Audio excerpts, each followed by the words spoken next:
Greetings to everyone on this fine spring St. Patrick's Day, 17th of March, and I'm in downtown Myrtle Beach where all the people are gathering for their festivities, so it's kind of a fun day.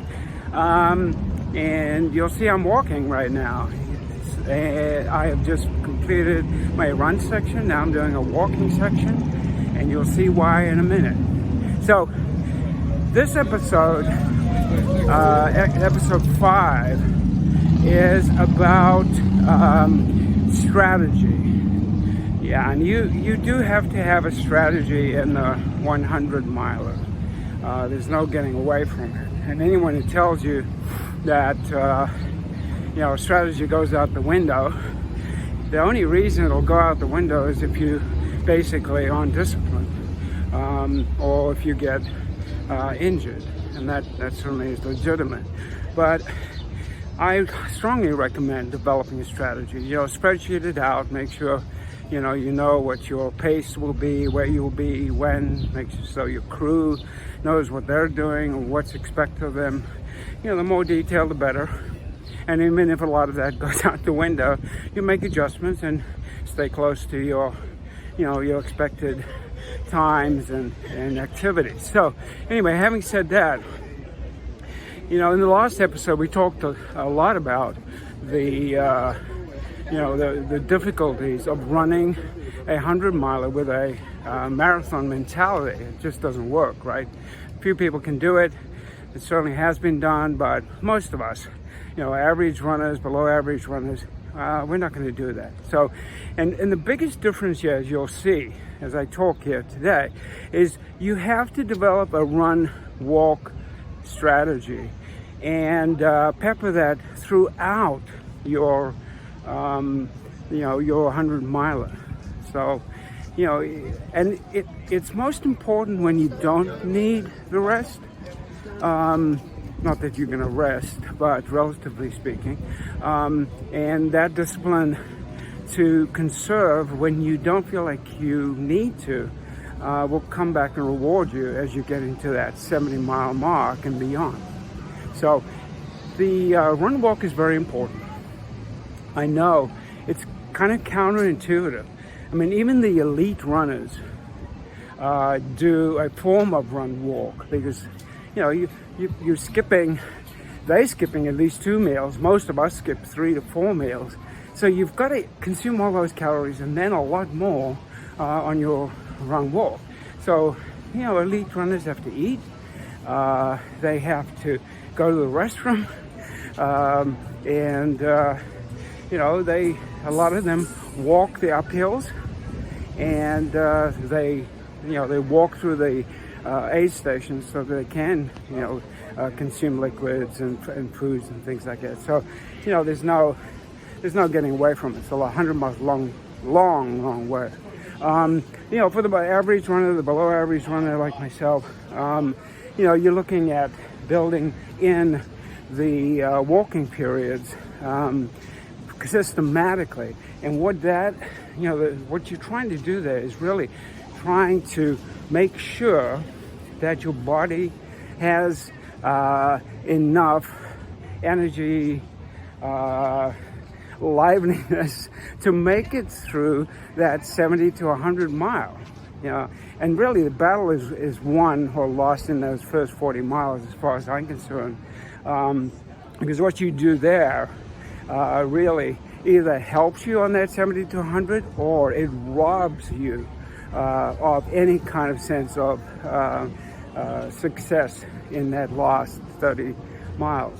So the run walk, if you look at the physiology behind it, so that for those who are kind of more into that and need some rationale, the muscles that you use for running are different in terms of combination than the combination you'll use to walk.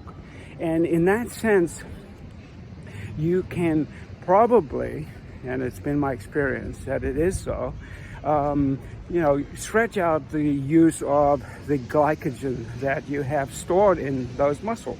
I mean, why not use those walking muscles and use the glycogen in them to assist you? Then you don't burn as much of the glycogen early in your running muscles. Now, you are going to burn through all of it, so we know that. But stretch it out. That's what the run walk does. If you're looking at the run walk, I can share with you my experience on the run walk. And so the first attempt, I've had 3 attempts, 2 successful, 1 not. And so the first one was not successful, and not surprisingly so. The biggest run I did before was a 35. I had a marathoner's mentality, went out too fast, and basically didn't have a plan. My plan was to just muscle through it and find a way to get there, run as far as I could, and then start running and shuffling and maybe doing a little walk until I could run again. And my thinking was I could find a way to get to the end. Well, it didn't. 40 miles into the race, I was completely spent, done, demoralized, and I knew there was a better way, and I had to find it. So I set about doing that. And my second run, which was successful, but I paid a huge price because I still went out too fast. I backed off about a minute a mile, integrated the walk-run plan, and to some extent I still had a marathoner's mentality. And what I did was I looked at backing into a 27-hour 100 miler, because I thought, based upon my pace in my runs, I felt like I could probably do it. And secretly I was hoping for a 24, which is dreaming, I guess. So I set about, back or reverse engineering into that 27. And so my pacing was really artificial. And I call that spreadsheet running, which really looks great on spreadsheet, and everything's neat in its own boxes, and it works out perfectly for that 27. But at the end of the day, that's not reality. And I found that out. So, I did make it through, but I'll tell you that mile 60 to 100 was a disaster, and I basically staggered and walked through those 40 miles. I don't even know how I did it, but I was determined. In my last race, which so far has been my best, where I just missed the 30-hour mark, but there I really got serious. And in my training, I did a 44-miler and a 62-miler. And I used the times there, especially in the 62, to estimate my pacing for my running and walking mix in a way that I knew I had sustained. And I backed off a little bit from those paces. And I had done a lot of trial and error on how much of the walking, when the walking started, pacing and so forth. And those were all reflected in my spreadsheet. So good news is I did finish, but I did struggle a lot from mile 82 to 100. Better than the previous one. So the plan in this next go around, this 100 at the end of the year, is that I'm going to back off another minute on my pace. And I'm going to tweak my ratios as well. In my first successful attempt, my ratio was 2.7 to 1. And that was a little too aggressive. And when I say you're walking basically very early on and throughout the race, in addition to the running.